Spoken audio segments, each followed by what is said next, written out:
Hi ನಮಸ್ಕಾರ ಎಲ್ಲರಿಗೂ. ನನಗೆ ತುಂಬ ದಿನದಿಂದ ಹುಷಾರಿಲ್ಲ. ಆದರೆ ಮಾಡಬೇಕಾಗಿರೋ ಕೆಲಸಗಳು ತುಂಬ ಪೆಂಡಿಂಗ್ ಇತ್ತು.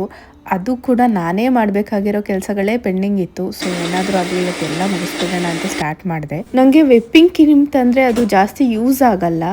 ಆ್ಯಕ್ಚುಲಿ ಅದೇನೆಂದರೆ ಸುಮ್ಮನೆ ಇಟ್ಟರೆ ಅದು ಎಕ್ಸ್ಪೈರ್ ಆಗೋಗುತ್ತೆ. ಸೊ ಅದರಿಂದ ಬಟರ್ ಮಾಡಿಕೊಂಡೆ. ನಾನು ಈ ವೀಕೆಂಡು ಪ್ರಣವ್ಗೋಸ್ಕರ ಏನೂ ಸ್ನ್ಯಾಕ್ಸ್ ಮಾಡಿಡೋಕ್ಕೆ ಆಗಲಿಲ್ಲ. ಅಷ್ಟೊಂದು ಸುಸ್ತಾಗಿಬಿಟ್ಟಿತ್ತು. ನನಗೆ ಬೇಜಾರಾಗ್ತಾಯಿತ್ತು ಏನೂ ಮಾಡಲಿಲ್ವಲ್ಲ ಅಂತ ಹೇಳಿಬಿಟ್ಟು. ಸೊ ಇವತ್ತು ಅವನಿಗೋಸ್ಕರ ಕುಕ್ಕೀಸ್ ಮಾಡಿದೆ. ಮತ್ತು ವಿಪ್ಪಿಂಗ್ ಕ್ರೀಮಿಂದ ಮಾಡಿದ ಬಟರಿಂದ ಗೀ ಮಾಡಿಟ್ಟೆ ಇವತ್ತು.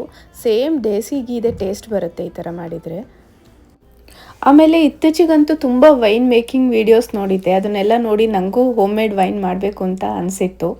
ಸೊ ಅದಕ್ಕೋಸ್ಕರ ಗ್ರೇಪ್ಸ್ ತಂದಿಟ್ಟಿದ್ದೆ. ಅದನ್ನು ಇಟ್ಟು ತುಂಬ ದಿನ ಬೇರೆ ಆಗಿತ್ತು. ಗ್ರೇಪ್ಸ್ ಹಾಳಾಗಿಬಿಟ್ರೆ ಕಷ್ಟ ಅಂತ ಹೇಳಿಬಿಟ್ಟು ಇವತ್ತು ಹೋಮ್ ಮೇಡ್ ವೈನ್ ಮಾಡೋಣ ಅಂತ ಸ್ಟಾರ್ಟ್ ಮಾಡಿಕೊಂಡೆ.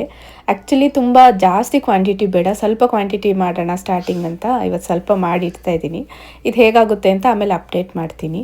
Okay bye.